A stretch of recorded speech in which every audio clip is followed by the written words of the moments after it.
Now, for a moment there, I felt like we were watching the same game that we watched against the Sparks and against the Aces and against the Valkyrie. But the Indiana Fever were able to put away the Dallas Wings in a heavily anticipated game. 20,000 in the building.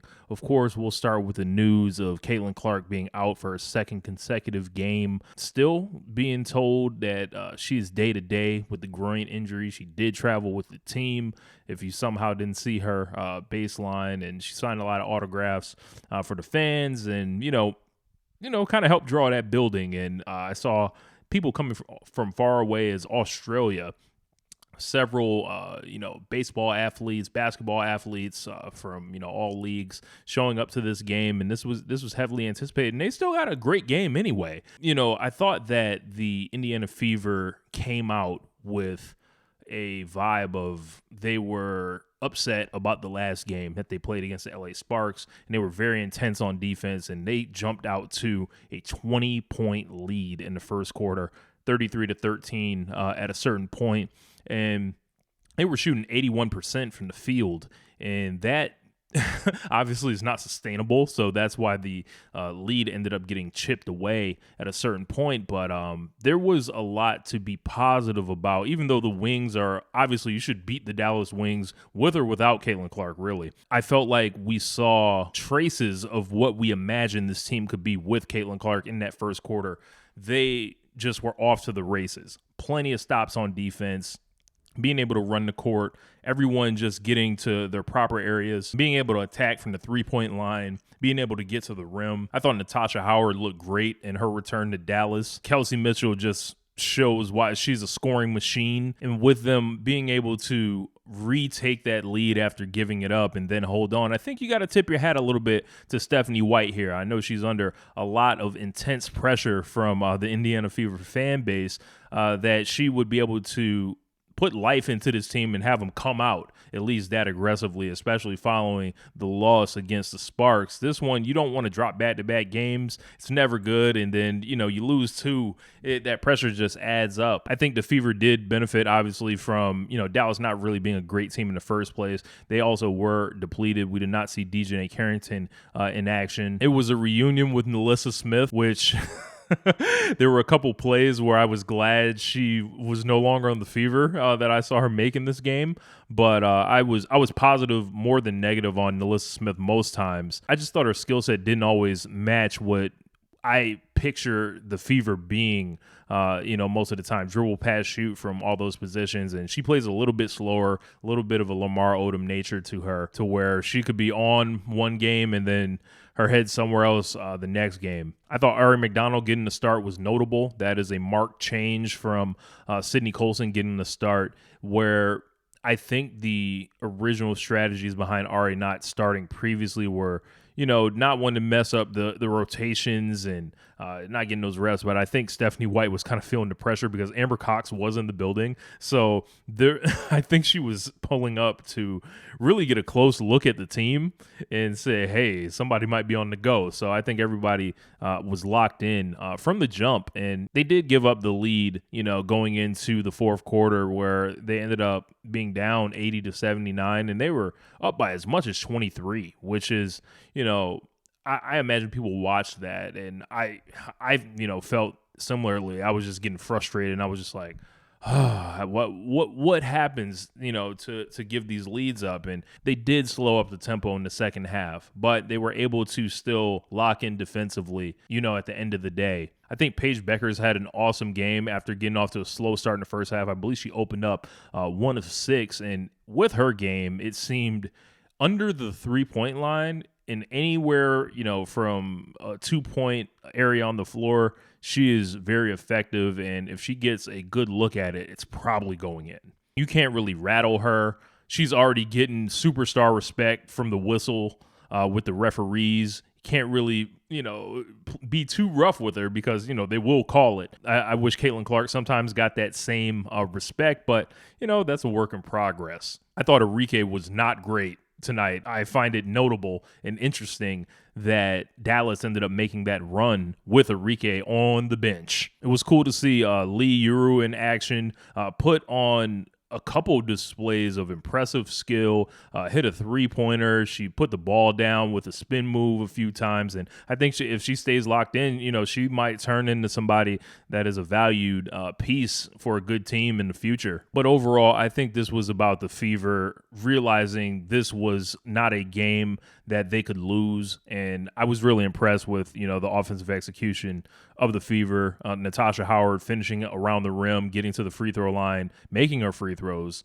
and Kelsey Mitchell just being, just a superstar. I think Aaliyah Boston probably played one of her best games without Caitlin Clark that she's maybe ever played. She was moving Lee around, and she was able to finish and, hit shots in the mid-range pretty much as she wanted.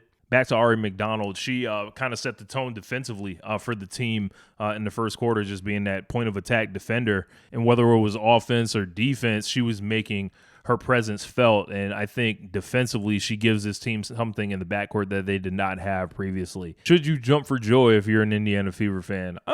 I think you'd be happy with the win here, but you still want Caitlin Clark back pretty much at any cost. But on a good night, I feel like the Indiana Fever can still play with anyone. They can get off to a lead against teams. It's all about holding on to it. I think Stephanie White's timeouts were kind of perfectly timed and getting the team locked in for, the big possessions in the fourth quarter and coming out of timeouts with, settling the team down and realizing, hey, you could give it up right now. And I just think that the team really responded in the biggest moments. So the final score was 94-86.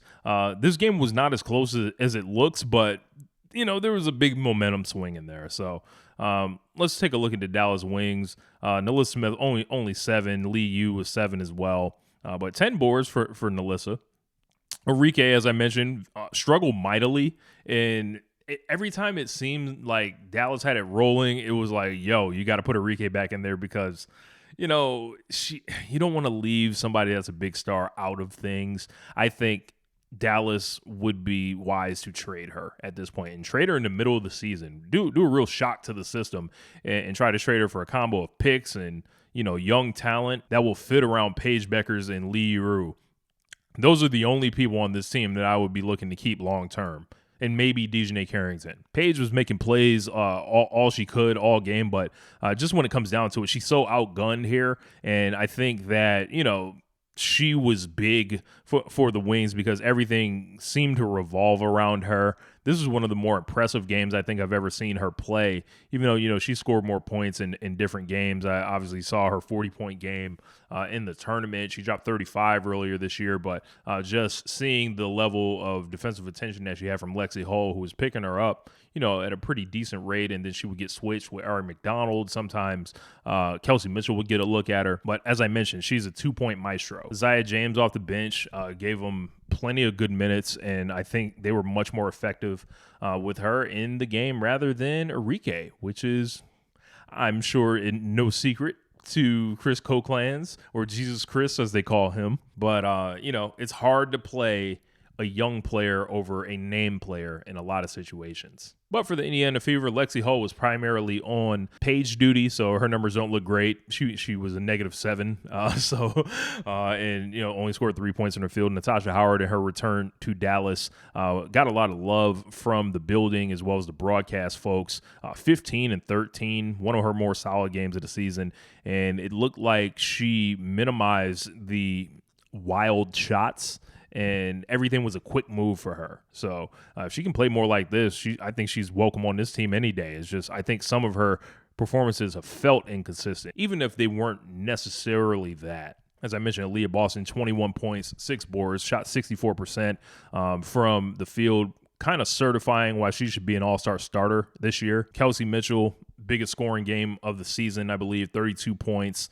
And 7 assists, so, dishing the ball out as well. Passing's not normally Kelsey Mitchell's thing, but I think that, with 4 3-pointers and just the explosion that she has, she is finding a way to crack the code and be the player that so many of us fell in love with last year. Without Caitlin Clark on the floor from the guard position, she is just so dangerous and such a benefit and such a luxury for the Indiana Fever. Ari McDonald back in for the rest of the year, and she's proven why she belongs. 13.6 assists. I don't think you can ask for more from somebody coming off a hardship contract and then carving a spot for themselves in place of Caitlin Clark. I'll take that any day of the week.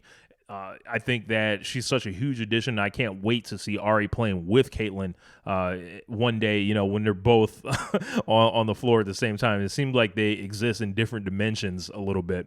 Sophie's still not really getting much as far as it goes on offense, but she was a plus 15 for the night, which is second on the team. She was effective defensively, and she seemed to just be in the right place at the right time, grabbing 4 boards and finding herself just in the middle of all the action. We did see another notable change, and it won't really reflect it in the box score, but I think this is something to keep an eye on. Michaela Timpson pretty much grabbed all of Bree Turner's minutes. Bree Turner did not play. Timpson did play, and I thought she looked good. She only scored 3 points, but she committed what I would term a bunch of rookie fouls. She didn't look overmatched. She just looked like, oh, okay, they're not going to give her that respect yet. Like, she was switching around screens. She was challenging shots defensively, and bringing her off the bench in situations where the Fever are playing against teams that are bereft of talent is a good way to ingratiate her more with the team, getting used to being out on the floor. Of course, big wingspan, value add for the future.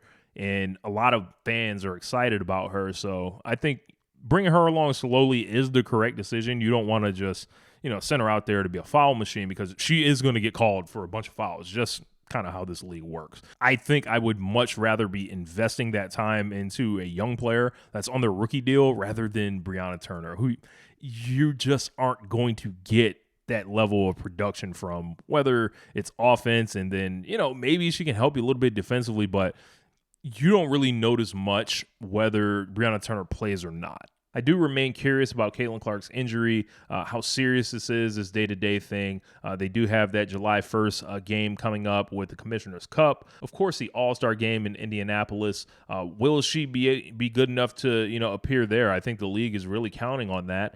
And, a lot of fans are as well. But I think the best priority for Caitlin is to come back and get correct. And this team, you can hope they just stay afloat without her, and then really try to push during that second half of the season. Anyway, what'd you think about the game against the Dallas Wings for the Indiana Fever today? If you're a Dallas Wings fan, what'd you think about Dallas walking them down essentially and then kind of blowing it at the end? Anyway, join our membership tab. Always accepting new members, come through for your boy. But my name is Rich Latta. It's One Lifetime. Appreciate all the comments on the videos, all the support, and peace. Keep moving. I'll holla at y'all. One Lifetime.